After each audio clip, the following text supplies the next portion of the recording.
Stuck on quarantine, trying to figure out how to get some rifle time in? We're going to talk about dry fire this week on Mail Call Mondays.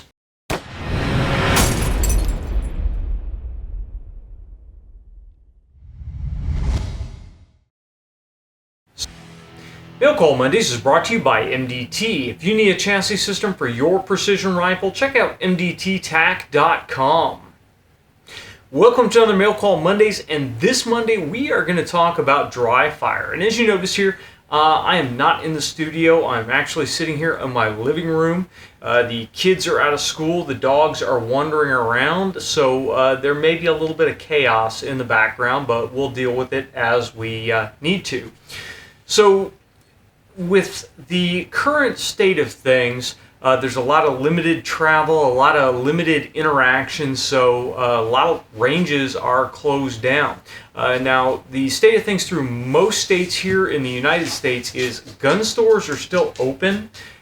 So gun stores that have ranges inside of them may still be in operation, since most ranges, especially indoor ranges, if they have appropriate ventilation systems, then what the National Shooting Sports Foundation has said is there's a very minimal risk of disease transmission in those situations, because you do have to have positive ventilation to get all the lead vapor and smoke out of the range. If a range does not have good ventilation, you actually run a pretty high risk of accumulating lead poisoning over time. So having good ventilation is really an important thing on an indoor range. But a lot of indoor ranges, shooting a rifle like this is not really going to work out, and most of the outdoor ranges around here are closed, to include state parks. So you run into an issue on how do we keep our skills up if we're not going to be able to shoot for several weeks. Well, dry fire really should be a part of any precision rifle shooter's regular practice routine, and dry fire can be done indoors very easily. Now, there are a couple of considerations that we need to keep in mind. First of all, safety. We are actually violating one of the primary safety rules, which is never point a weapon at anything you don't intend to shoot. Because when we are dry firing, we're very often using targets that we don't intend to put a bullet through. Obviously, I'm sitting here in my living room. I don't intend to actually discharge a high-power rifle in my living room. So since we are doing things like these, there are other really important things. You notice I've got a chamber flag on my rifle right now while I was setting it up. So the first thing I need to do is pull my chamber flag. I need to, and I'm going to go ahead and completely remove the bolt for right now. I'm going to visually, which I can actually see daylight through the barrel and the chamber, visually and physically verify that there is no ammunition in the rifle. So I know absolutely positively there's no ammunition in it. Now, I am going to make sure that the rifle is not pointed at any living target. You never, ever dry fire on a living target. I've actually seen some keyboard commandos say some really stupid things. But you should make sure that wherever you're sitting up, you're setting your dry fire setup so that no one can inadvertently walk between you and the target that you're using. So if you are dry firing through a window into a backyard, you need to make sure that it is your property. And ideally, you want whatever you are dry firing at your target to be something that would catch a bullet if for some reason there was an inadvertent discharge. So a large tree, a concrete wall, something that would catch the bullet from this rifle. So this is a 6.5 Creedmoor. If I'm shooting into a 2 or 3 foot diameter tree, that tree is going to catch the bullet. It's not going to allow the bullet to go through. Cinder block wall is generally going to prevent it from going through both sides of the cinder block. Brick walls, concrete walls, those kind of things are good at stopping bullets. Again, we take every step we possibly can to not have a negligent discharge, but then we go through and we make sure that we have a backup plan. Next, we're going to talk about ammunition.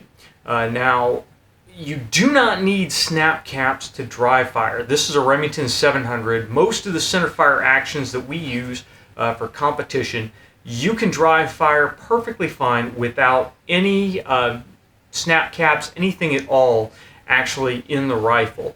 So you can just go ahead and run your bolt, drop the striker, run it again, and this is not going to cause any damage to the rifle at all. It's designed to run that way. Now, there are quite a few times when we are going to want to use snap caps. I've got A-Zoom snap caps in here. They are machined aluminum, and as you can see, they're anodized red, kind of this maroon color. There is no ammunition that I ever use that looks like this. So it's very easy for me to look at this, and I did load this right before we started this video. It's very easy for me to look at this and know that these are snap caps. Now you want to make sure that you inspect each and every snap cap that goes into the magazine. You don't want to accidentally get distracted, pick up a magazine out of your bag that may have 1 or 2 live rounds in it, load snap caps on top of it, and not even think about it. So you make sure the magazine is empty, then go ahead and load your snap caps, and make sure that you look at each and every snap cap that you're loading into the magazine. Now, the reason that we may want to use snap caps is not to save wear and tear on the rifle, but it's to simulate the feel of the bolt when you're feeding around into the chamber. So you can see right now this bolt moves very, very easily. Now, if I insert a magazine in here, there's considerably more drag feeding that first cartridge that has all the other cartridges pushing up against it. So I had 10 snap caps loaded into that magazine. And this is another important thing. If you generally shoot with a 10-round magazine and you start the stage full, you may want to consider buying 10 snap caps to go in. That way, that first round that is in there has the same amount of drag as you normally would when you go ahead and drop that bolt on a stage. When you fire and eject,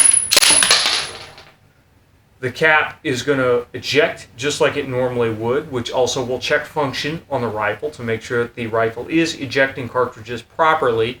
But again, it will give you that drag going back in. So if you're going to work rapid bolt manipulation drills, then running snap caps is a really good idea. I find that if I'm just working on trigger press, I don't run snap caps because it's a pain in the butt to go pick up those snap caps as they roll all over the floor and then reload them, and it also saves wear and tear on the snap caps. They are aluminum, they do get chewed up eventually. But if I am running a rapid bolt manipulation drill or practicing loading the rifle and getting into position, snap caps are a really important thing. The next thing that we really want to talk about here is how do we set up on targets? This is a 5 to 30 power rifle scope. So we've got quite a bit of magnification here. My yard is not that big. I live in the city, so I'm looking out a window into my backyard. Again, I do have a solid backstop that would prevent a bullet from going through. So I don't have a lot of distance to dial this guy in. So for this, you can use a reduced size target. Place it out there, and then you're going to want to make sure that you have parallax that can go down pretty far on your scope, and more than likely you're going to have to run at a lower magnification than you would like. This is a compromise. Obviously, I would like to be able to run at the same magnification I would for a match, but we have to make do with what we have. So very often you're going to have to run a lower magnification, and you're going to have to get that parallax dialed in. Thankfully, this scope allows me to dial parallax down to 30. That does not allow me to get a crisp sight picture when I'm only working with about 20 yards, but it still will allow us to get the job done for what we're trying here. Now, I do need to go ahead and focus on the reticle. The target is going to be a little bit blurry, but as long as I keep my eye focused on the reticle, I can get some good work done.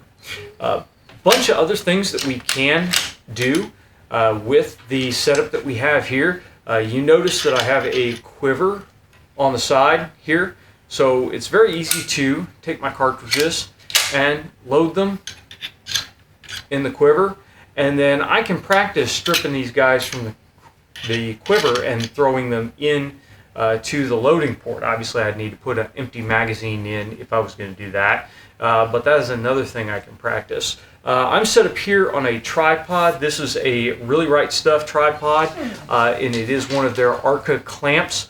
Working on the tripod actually works out really well for this. I've neglected working off the tripod for a while.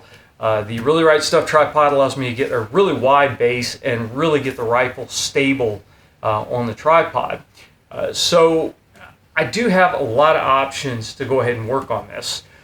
You can also work on transitioning from target to target, so you can put out several different targets to dry fire on in the yard, and then work on actually transitioning the rifle from one target to the next target.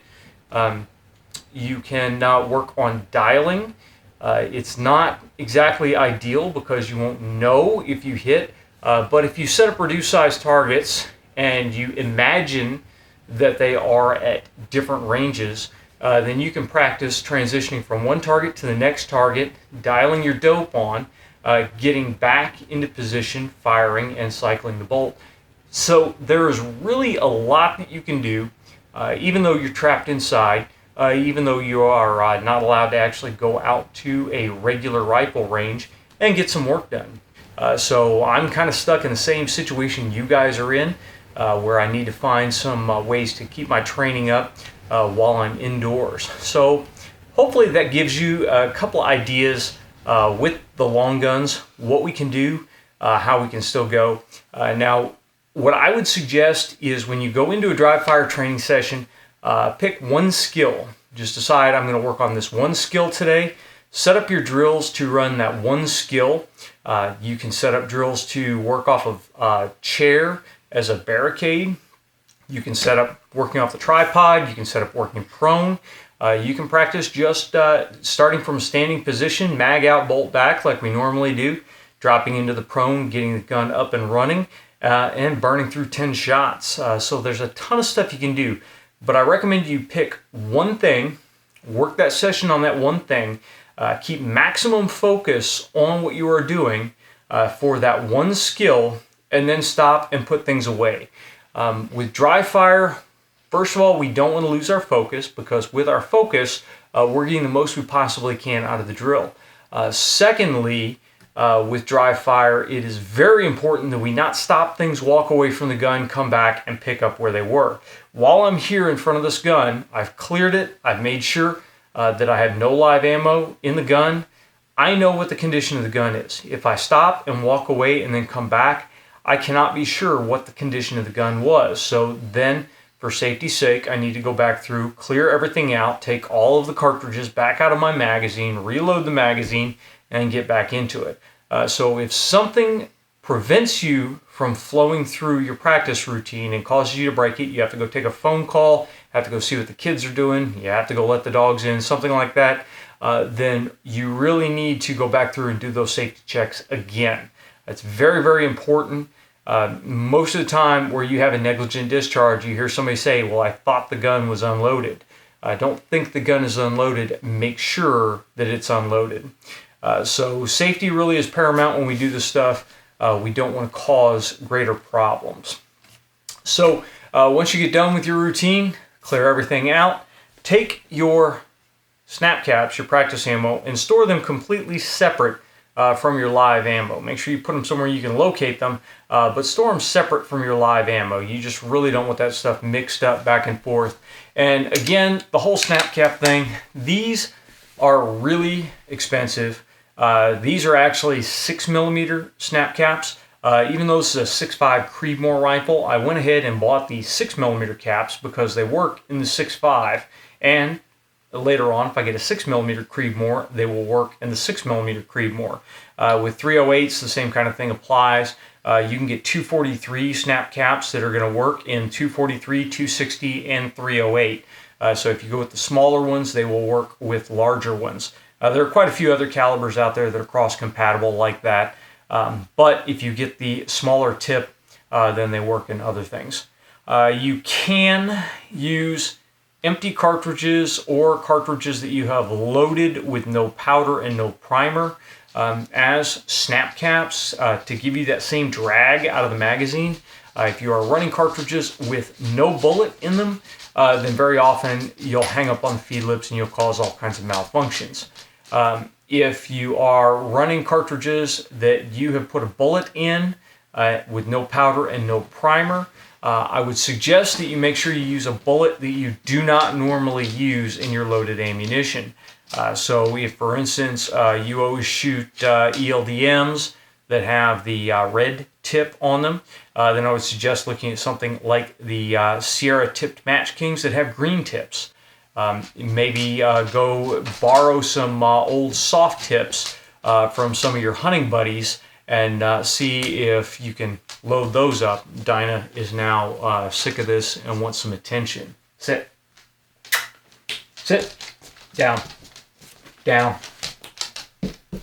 That's going to do it for this Mail Call Mondays. If you guys have any questions or comments over anything we've covered, leave them in the comment section down below or send them to us on Facebook or Twitter. I would love to hear how you guys are making do with the ranges being closed and most of the competitions being shut down. So please drop your comment down below. If you guys have liked the video, please make sure you like, share, and subscribe. And if you want to know how to support the videos that you know and love, please check us out over on Patreon. We would love to have your support. And until next time, get out and shoot.